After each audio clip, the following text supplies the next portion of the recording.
Hi, my name is Paul Chaudhary, and I am a senior currently studying computer science at Wayne State University. So today I'll be giving a presentation about an article that was written by some professor at Taiwan and was published by the Radiology Society of North America. So the article talks about how AI helps detecting pancreatic cancer. So I'll go over the presentation outline. So first, I'll give you a brief introduction about artificial intelligence. I'll talk about what is AI and how AI is helpful and what are the current limitations that we could face or are facing with AI. Then I will give you a summary of the article that I found after reading the article. After that, I'll give you a conclusion that I devised after reading or analyzing the article. So, what is AI? AI is a branch of computer science that uses computers and technology to simulate human minds' problem solving and decision making skills.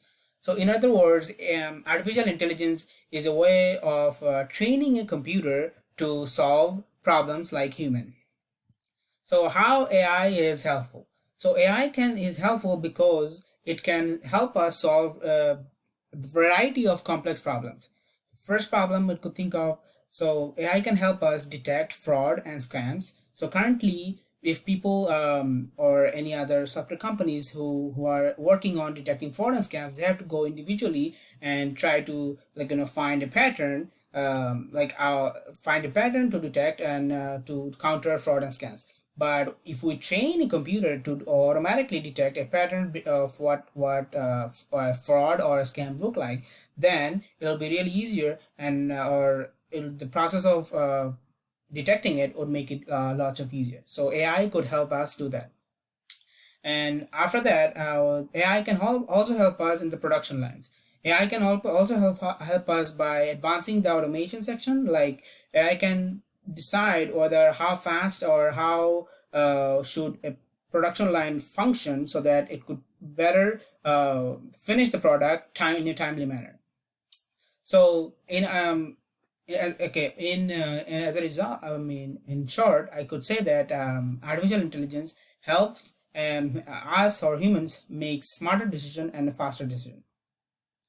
So there are some limitations with AI currently. Currently, if you want to train an AI, you have to provide lots of data, or comes up to waste so much money and resources in order to train AI. So AI is basically has to learn with all the data you provide. So coming up with all the data and coming up with you have to have lots of money to come up with the data, and that's why it's a bit difficult for some people to develop an AI for their own needs.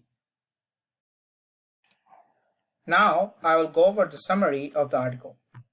So the article talks about that there are limitations with the CT scans because CT scan cannot detect anything that's smaller than around 2 centimeters. So CT scans cannot detect pancreatic cancers that are smaller than 2 centimeters.